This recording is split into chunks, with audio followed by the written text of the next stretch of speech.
Olá, sejam bem-vindos a mais uma videoaula do Instituto Monitor. Nosso assunto de hoje é custeio por absorção.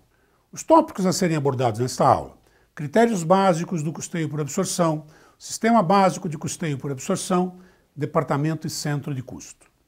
Ao término desta aula, você deverá ser capaz de conhecer o sistema básico do custeio por absorção, reconhecer os critérios de apropriação dos custos, entender a aplicabilidade e exigibilidade desse método de custeio. O custeio por absorção, ele segue o seguinte critério para a apropriação dos custos. Ele primeiro identifica e separa custos de despesas. Separados os custos, ele vai classificar esses custos como custos diretos e indiretos e como os custos fixos e variáveis. Quando se utiliza o custeio por absorção, deve-se atentar para 3 pontos básicos que devem ser atendidos: a identificação e a separação de custos e despesas, identificar, separar, segregar e valorar. A apropriação dos custos diretos de fabricação aos produtos ou serviços ou comercialização, como eu disse, esses critérios são aplicados para qualquer tipo de atividade exercida pela empresa: produção, serviço e comercialização. A alocação dos custos indiretos de fabricação aos produtos ou serviços. Quando se conceitua e identifica-se custos fixos, variáveis, custos diretos e indiretos, na conceituação isso é extremamente simples. Na prática, os controles são necessários para que a mensuração feita seja mais adequada possível. O sistema básico do custeio por absorção: separação entre custo e despesa, segregar o que é custo do que é despesa. Nem sempre isso é tão simples. Aonde terminam os custos e onde começam as despesas? Na prática, isso vai variar de empreendimento para empreendimento, de tipo de atividade para tipo de atividade. Nem sempre é tão simples você saber identificar onde termina um custo e começa o outro, a despesa. E o rateio dos custos indiretos. Os rateios dos custos indiretos, eles têm que ser definidos pelo gestor. E isso vai variar de empresa para empresa, de gestor para gestor, de processo para processo. Então, aquilo que causa a maior distorção na apuração de custos serão sempre os custos indiretos. E, pelo custeio de absorção, nós temos algumas fórmulas que são necessárias e precisam ser utilizadas para se calcular o custo dos produtos. Então temos lá o custo da produção do período, que é dado pela fórmula CPP igual a MAT mais MOD mais CIF. MAT, matéria-prima, o insumo básico. MOD, a mão de obra direta. CIF, os custos indiretos de fabricação. E aí, após a apuração do custo da produção do período, nós podemos apurar o custo da produção acabada.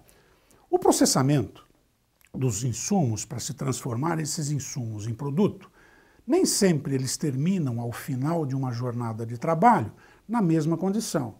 Então no final de uma jornada de trabalho, eu não tenho somente produtos acabados, eu tenho produtos em processamento, em diversas fases de processamento.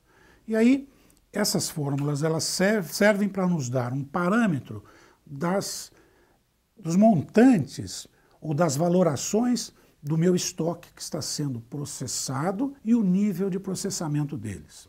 Então eu tenho lá o custo da produção acabada, CPA igual estoque inicial de produtos em produção, o custo da produção do período, menos o estoque final de produtos em produção. Verifiquem que nessas fórmulas, quando eu mensuro um determinado nível do meu processamento, ele vai influenciar na apuração do nível a seguir desse custo do processo. Então eu tenho, para apurar o custo do produto acabado, eu preciso ter o valor do custo de produção do período. E assim, consequentemente, para a apuração do custo da produção vendida, o custo do produto vendido, que eu só vou calcular efetivamente quando eu vender o produto. Um detalhe nessas fórmulas que estão sendo apresentadas aí e que precisam ser calculadas. Enquanto eu estiver calculando o custo do produto do período, o custo da produção acabado, esses valores estarão registrados na minha contabilidade lá no estoque, no ativo do meu balanço, vamos assim dizer.